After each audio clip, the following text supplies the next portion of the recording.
अब हम आपको बीबीसी में हुई बगावत के बारे में बताएंगे। बीबीसी के एक पत्रकार और न्यूज एंकर ने वहां की सरकार की नीतियों पर सवाल उठाया। इसके बाद वहां की संसद ने इस पर आपत्ति की और फिर बीबीसी ने उस पत्रकार को सस्पेंड कर दिया और उनके टीवी शो से भी उन्हें हटा दिया। इस पत्रकार के निलंबन के विरोध में बीबीसी के बाकी पत्रकारों ने अपनी ही संस्था के खिलाफ बगावत कर दी और काम करने से इनकार कर दिया। और 3 दिन में यह दबाव इतना बढ़ गया कि आज बीबीसी को इस पत्रकार का निलंबन वापस लेना पड़ा। इसलिए आज बड़ा सवाल यह है कि भारत में अभिव्यक्ति की आजादी और स्वतंत्र पत्रकारिता की बड़ी बड़ी बातें करने वाला बीबीसी अपने देश में अपने ही पत्रकारों का मुंह कैसे बंद करता है जब वो उनकी सरकार पर सवाल उठाते हैं।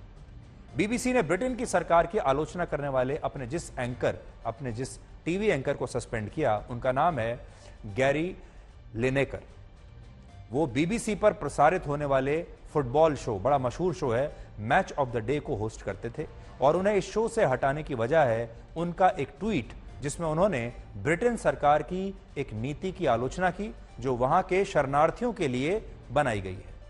अपने इस ट्वीट में उन्होंने लिखा था कि ब्रिटेन सरकार की यह नीति उतनी ही क्रूर है जितनी क्रूर नाजी युग में जर्मनी की सेना थी और इसी वजह से यूरोपीय देशों की तुलना में ब्रिटेन में सबसे कम शरणार्थियों को जगह दी जाती है। उनके इस ट्वीट का ब्रिटेन के चांसलर, जिनका नाम है जेरेमी हंट, उन्होंने विरोध किया और कहा कि बीबीसी के इस एंकर को सरकार की नीतियों के खिलाफ टिप्पणी नहीं करनी चाहिए।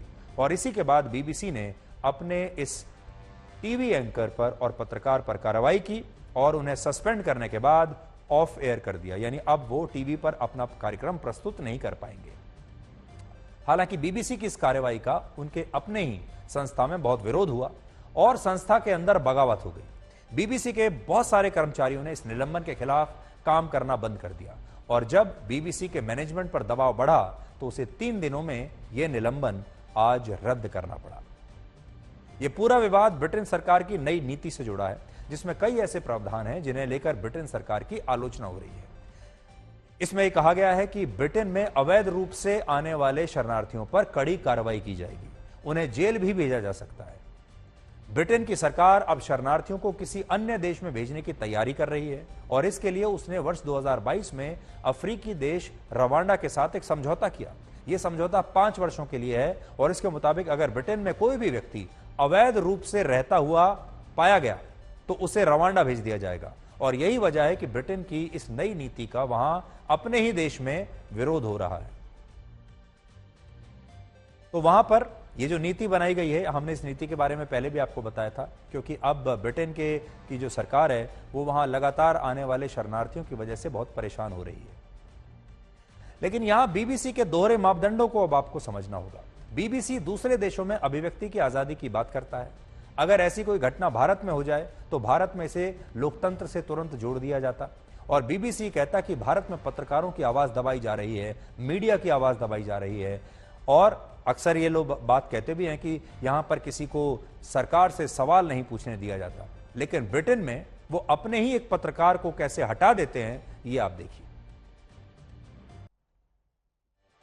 भारत के सूचना प्रसारण मंत्री अनुराग ठाकुर ने आज ट्वीट करके बीबीसी की निष्पक्षता पर सवाल उठाए। उन्होंने लिखा है कि बीबीसी निष्पक्षता और स्वतंत्रता को लेकर बड़े बड़े दावे करता है, लेकिन उसने अपने ही स्टार एंकर को सोशल मीडिया पर एक टिप्पणी को लेकर सस्पेंड कर दिया। उन्होंने यह भी लिखा कि बीबीसी अपनी पत्रकारिता के जरिए फर्जी नैरेटिव तैयार करता है और उससे नैतिकता की उम्मीद नहीं की जा सकती। लेकिन इस घटना के बाद आपने भी देख लिया होगा कि बीबीसी के जो दांत हैं वो दिखाने के कुछ और हैं और खाने के कुछ और हैं। और बीबीसी जैसी जो संस्थाएं हैं पूरी दुनिया में जाकर पत्रकारिता की बड़ी बड़ी बातें करती हैं, स्वतंत्र पत्रकारिता के दावे करती हैं, लेकिन अपने ही देश में अगर उनका एक पत्रकार अपनी ही सरकार पर उंगली उठा देता है तो वो उस पत्रकार को ऑफ एयर कर देते हैं, सस्पेंड कर देते हैं। ये बात भारत के दर्शकों को, क्योंकि भारत में लोग आज भी ये समझते हैं कि बीबीसी एक बहुत ही विश्वसनीय चैनल है, बहुत ही विश्वसनीय संस्था है, उन्हें ये बात ध्यान से देखनी चाहिए।